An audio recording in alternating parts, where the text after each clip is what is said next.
Green's family clinic. അതിനൂതന ചികിത്സാ സംവിധാനങ്ങൾ, വിദഗ്ധ ഡോക്ടർമാർ, ആതുര സേവനത്തിന്റെ ആധുനിക മുഖം, ആഗോള നിലവാരമുള്ള ചികിത്സാ സൗകര്യങ്ങളുമായി എടവണ്ണപ്പാറയിലെ ആദ്യ സമ്പൂർണ്ണ സൂപ്പർ സ്പെഷ്യാലിറ്റി ക്ലിനിക്.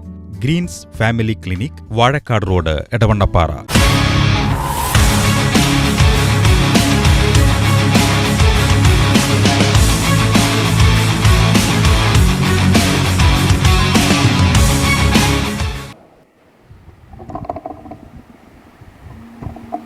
ഏറെ ബഹുമാന്യനായ വാഴക്കാട് ഗ്രാമപഞ്ചായത്ത് വികസനകാര്യ കമ്മിറ്റി ചെയർമാൻ റഫീഖ് അഫ്സൽ, ഏറെ പ്രിയപ്പെട്ട വേദിയിൽ സന്നിഹിതരായിരിക്കുന്ന Bhaskaran master, K Ali Sahib, C A Kareem, അതുപോലെ ഏറെ പ്രിയപ്പെട്ട സച്ചിൻ, അതുപോലെ സണ്ണി, അഷ്റഫ്, മനാഫ്, അത് കുഞ്ഞിക്കോയ, ഷെന്നച്ച്, അതുപോലെ തന്നെ ബാബു, ഏറെ പ്രിയപ്പെട്ട എടവണ്ണപ്പാറയുടെ ശബ്ദമായി മാറിയ മീഡിയ പ്രവർത്തകരായ ഷിഹാബ്, നൗഷാദ്, അൻവർ ഷെരീഫ് സഹോദരങ്ങളെ,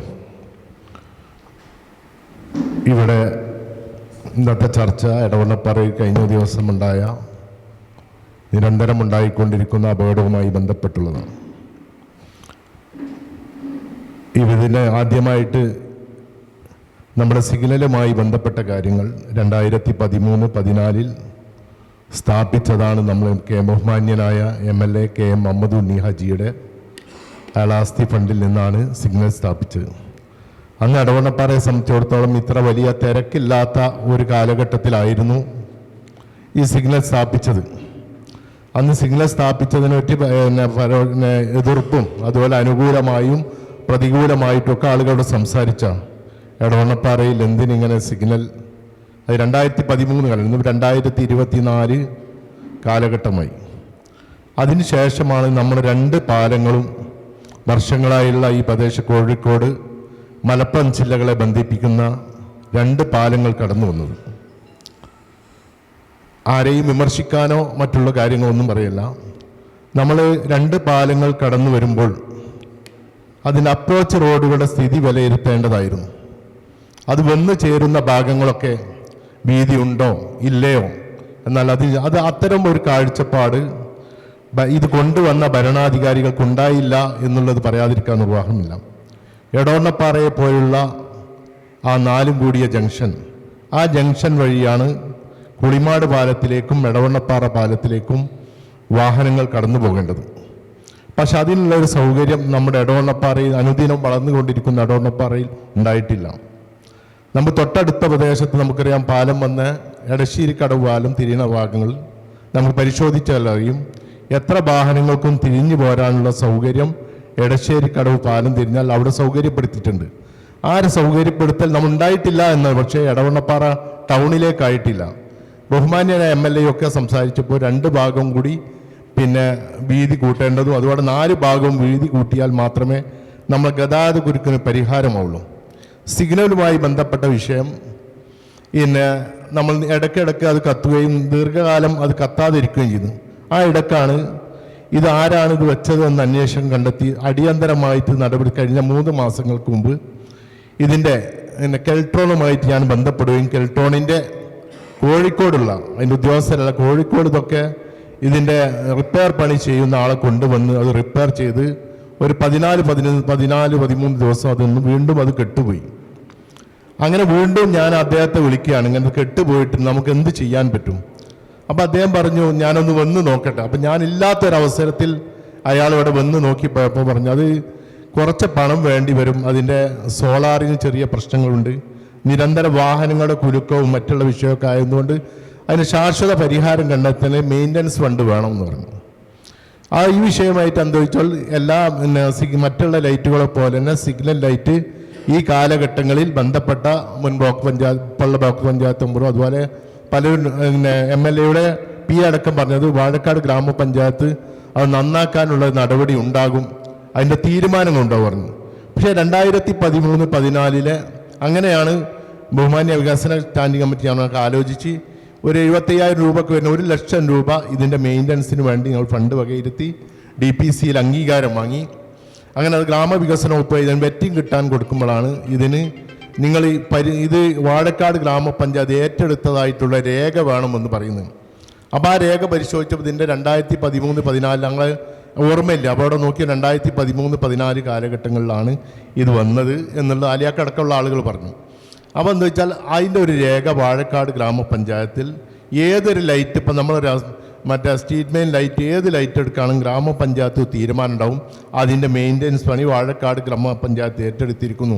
MLA-യുടെ ലൈറ്റായാലും MP-ൻ്റെ ലൈറ്റായാലും ഇത് ഏറ്റെടുത്തിരിക്കുന്നു എന്ന് ബോർഡിൽ ഒരു തീരുമാനമെടുത്ത് ഞങ്ങൾ ആ തീരുമാനം എടുത്ത് അറിയിക്കും. അപ്പോൾ ഞങ്ങളിപ്പോഴും ഫണ്ട് വെച്ചിട്ടുണ്ട്, പല ലൈറ്റുകൾക്കും വേണ്ടി ഫണ്ട്, റിപ്പയറിങ് ഫണ്ട് വെച്ചിട്ടുണ്ട്, അതുപോലെ വെക്കാം. അപ്പോൾ 2013-14 ഇപ്പോൾ 12 പരിശോധിച്ചപ്പോൾ അങ്ങനെ ഒരു രേഖ വാഴക്കാട് ഗ്രാമപഞ്ചായത്തില്ല. നമുക്കറിയാം പഞ്ചായത്തിൻ്റെ ഫണ്ടുകൾ ചെലവഴിക്കുമ്പോൾ അതിന് രേഖ വേണം. നമുക്കറിയാം ഇപ്പോൾ അടുത്ത കാലത്തായി നമുക്കറിയാം നവകേരള യാത്രയുമായി ബന്ധപ്പെട്ട് സംസ്ഥാന സർക്കാർ 50,000 രൂപ ഗ്രാമപഞ്ചായത്തിനോട് നൽകാൻ വേണ്ടി ആവശ്യപ്പെട്ടു.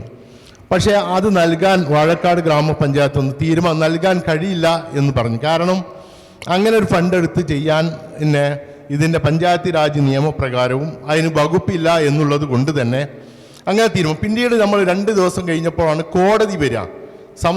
ഒരു മുഖ്യമന്ത്രി അടക്കമുള്ള ആളുകൾ സംസ്ഥാന സർക്കാർ തന്നെ ഉത്തരവിട്ടിട്ടും ഒരു 50,000 രൂപ ഒരുപാട് ഫണ്ടുകൾ തദ്ദേശ സ്ഥാപനം നൽകുന്ന സർക്കാരിന് തന്നെ ഒരു പദ്ധതി കൊടുക്കാൻ സാധിക്കാമെന്നും കോടതി ഇടപെടുകയാണ്. അത് കൊടുക്കാൻ സാധിക്കില്ല. അപ്പം പഞ്ചായത്തിന് ഒരു കോഴിമുട്ട പോലും കൊടുക്കണമെങ്കിൽ അതിന് AS-ഉം DS-ഉം ഒക്കെ കിട്ടിയേ കൊടുക്കാൻ പറ്റുള്ളൂ. ഏറ്റവും കുറഞ്ഞ പ്രസിഡന്റിനെ സംബന്ധിച്ചിടത്തോളം 10,000 രൂപ ചെലവഴിക്കാം. അതിൻ്റെ മറ്റ് അറ്റകുറ്റപ്പണി കഴിഞ്ഞാൽ 6,000-7,000 രൂപ ചെലവഴിക്കാം. എന്നിരുന്നാൽ പോലും അതാണ് ആ ഫണ്ടുമായിട്ട് ബന്ധപ്പെട്ടത്.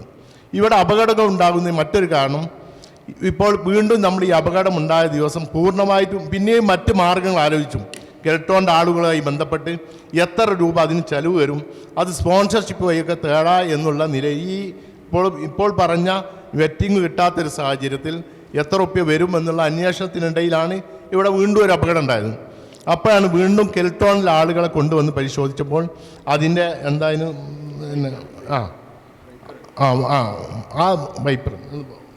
ബ്രേക്കർ താത്തിട്ടായിരുന്നു.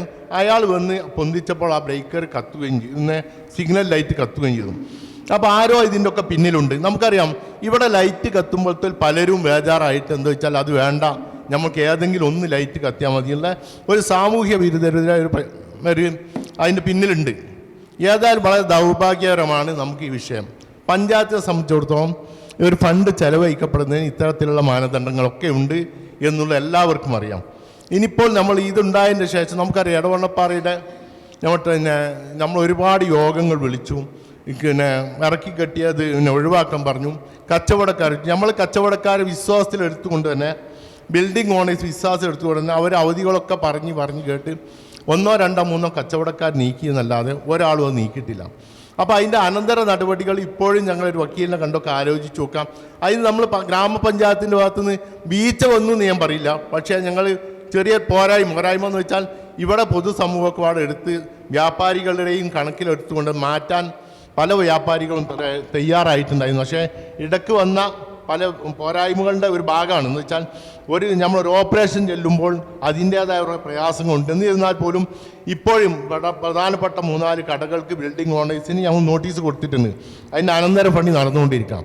ഈ കാര്യങ്ങളാണ് അതിൽ പറയുന്നത്. മറ്റൊന്ന്, കഴിഞ്ഞ അപകടമുണ്ടായ ദിവസം തന്നെ ഞങ്ങൾ മറ്റ് 4 ലൈറ്റുകൾ വെക്കാനുള്ള പൊതുജന പങ്കാളിത്തം വെക്കാനുള്ള ഒരു തീരുമാനം ഉണ്ടായിട്ടുണ്ട്. ഈ കാര്യത്തിൽ അത്രേ പറയാനുള്ളൂ. കാരണം പഞ്ചായത്ത് ഇതൊക്കെ നോക്കേണ്ടതും അതാത് ബന്ധപ്പെട്ട PWD ഉണ്ട്. അതുപോലെ ഞങ്ങൾ നിരന്തരം മുഹമ്മദ് റിയാസിന് ഞാൻ ഇവിടെ ഹയാത്ത് പ്ലാസിൻ്റെ ഇതേ ആവശ്യങ്ങളൊക്കെ ഉന്നയിച്ച് കത്ത് കൊടുത്തിട്ടുണ്ട്. ഒന്നിന് മറുപടി വന്നിട്ടുണ്ട്.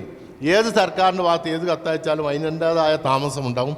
ഇപ്പം അടിയന്തരമായിട്ട് നമുക്ക് ഇപ്പോഴും ഞാൻ പറയുന്നത് നാളെ മറ്റന്നാളെ ഈ സിഗ്നൽ ലൈറ്റിൻ്റെ എത്ര രൂപ വരും എന്നുള്ളതിന് എസ്റ്റിമേറ്റ് തന്നാൽ അത് പൊതുജന പങ്കാളിത്തോടുകൂടി നന്നാക്കാൻ ഗ്രാമപഞ്ചായത്ത് പ്രസിഡന്റും ഞങ്ങളും തയ്യാറാണ്.